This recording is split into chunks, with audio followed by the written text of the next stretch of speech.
Namaste, and welcome to another episode of Ulladu-Narpadu.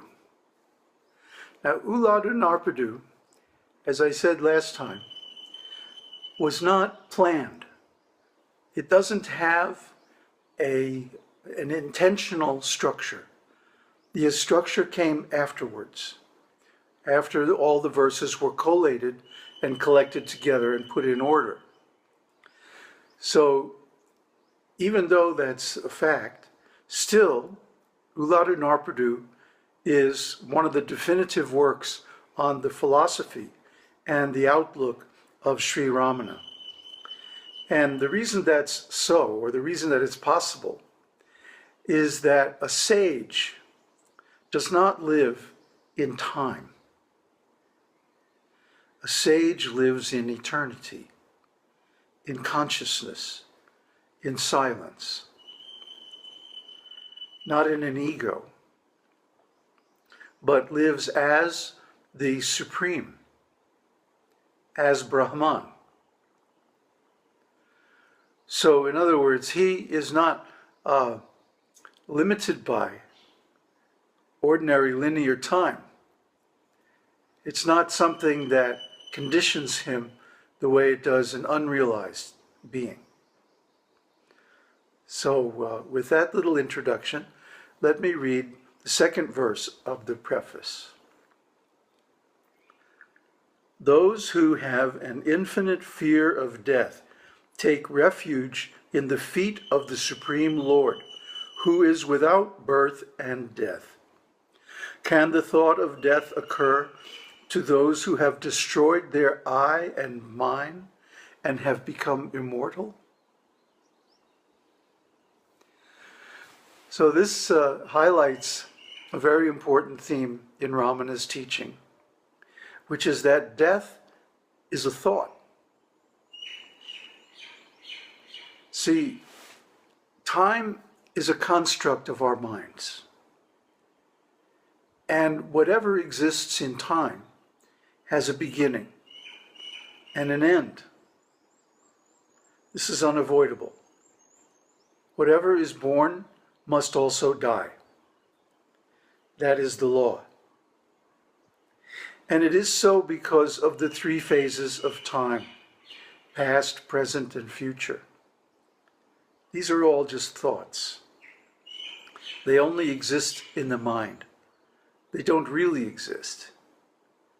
And to the Absolute, to the Supreme, to the Lord, certainly past, present, and future are illusory.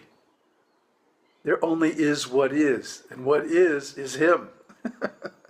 And what He is awareness, as we discussed last time. So to awareness there is no birth, there is no time, there is no death, there are no conditions.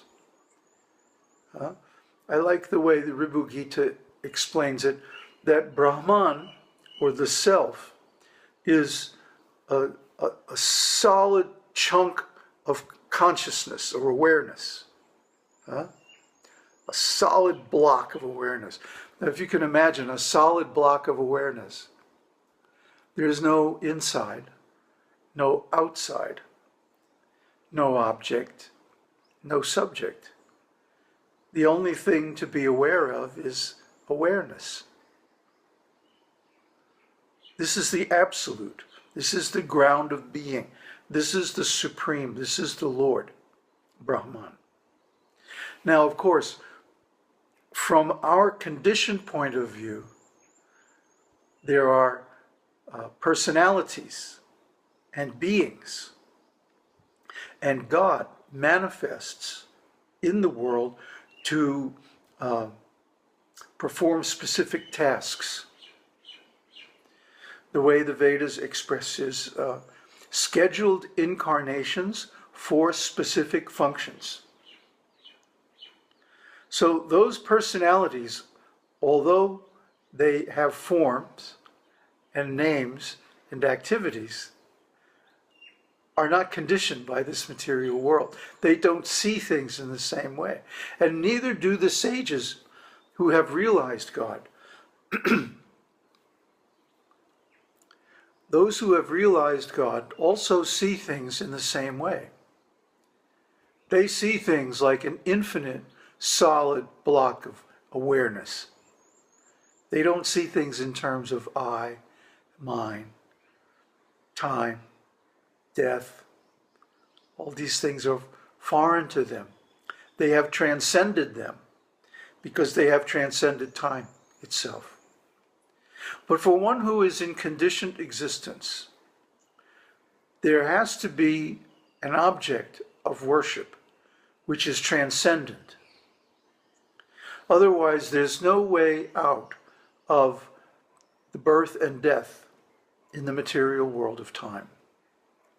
So Cohen, in his translation here, has titled this verse, "Fear of death is the driving force behind the quest for immortality. The spiritual path is nothing less than the quest for immortality." Why? Because we see death. Actually, everyone knows this. Everyone knows at some point they are going to die. Usually this awareness comes around the same time of life as sexual maturity, around the age of 16 or so. One realizes, oh my God, I'm going to have to die. Everybody else before me has died. So there's no way out of it. I'm going to have to go through this too. And it's true. I, the ego, the personality, the body, has to die. And it will die. However, the self is transcendent. The self is beyond all this by its very nature. But in the beginning, we have to have a form. We have to have a person. We have to have if you will, a communications terminal to relate to plot our course out of this conditioned existence to the absolute. That is God. Now God, as you know, comes in all shapes and sizes, all different forms. You see, I don't take us all so serious, you know. It's beautiful, and it's a great story. The drama of the fear of death and salvation from it. It's a wonderful drama. But it's not something that has to be taken like dead serious, you know. That comes from the ego. The ego, you know, life tries to get us to work very hard to build up the ego and the personality, to accumulate money and acquire different titles and designations, and to gain status in the community, and so on and so forth. You know all that nonsense. The problem is, the harder we work for that, and even the more successful we are in that quest to be a success in the outer world, then that means the more of a failure we are when it comes to the inner world and death. And now we see this whole thing of avoiding death or postponing death has become such a fetish. The people are ready to bankrupt their whole families just to hang on to another few days of miserable existence full of drugs and tubes and operations and all kinds of nasty. I mean, to me, it's like I can't understand it, you know? When it's time to go and the body is disintegrating and it's just time to move on, you know? Let it go. Drop it, man. You know, it's not worth making yourself miserable and making everyone around you miserable just to hang on to another few days or weeks of this miserable material life. It's not worth it. of course, I do understand that to have this kind of a view, you already have to know that there's something better. There's something beyond this life, and it's wonderful. But it's not something that you can discover overnight. You know, the person who is successful in transcending death doesn't do it on their deathbed. By that time, it's too late to do anything. There's a saying in India that a saint in truth is a saint in youth. In other words, the urge toward self-realization has to begin while one is still young enough to learn and change, because it's a radical thing. It's a complete rebellion. It's a complete revolution against the aims and values of society. Because you will not become a success in ordinary society if your highest priority is working on yourself to transcend death. How can it be? Huh? Everything that society wants us to do only sends us toward death. It only makes death that much more real, that much more of a problem.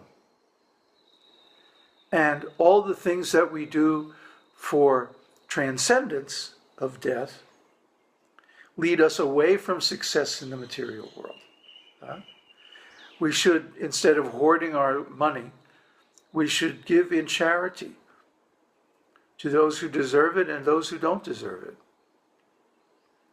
Instead of piling up investments for our old age, we should instead do nice worship of the Supreme Lord in whatever manner or flavor or style that we have faith in.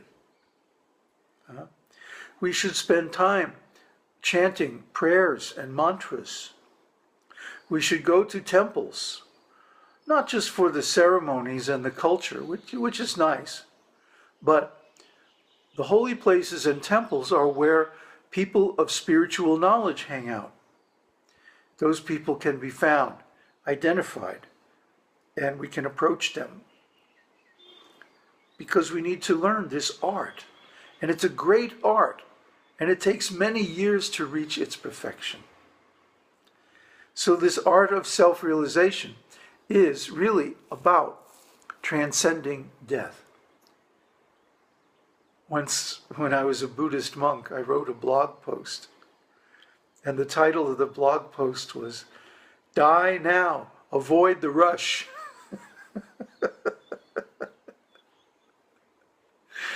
In other words, at the time of death, when the body is falling apart, the mind is coming apart at the seams, that's not the time to start your self-realization process.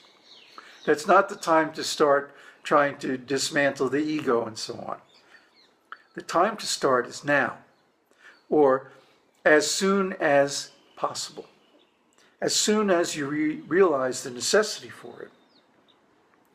But of course, like I said, the society puts so many obstacles in the way of this quest that only the person who is willing to sacrifice and give up their chances for a material success can be successful. And this is why Jesus said, it's easier for a camel to pass through the eye of a needle than a rich man to attain the kingdom of God.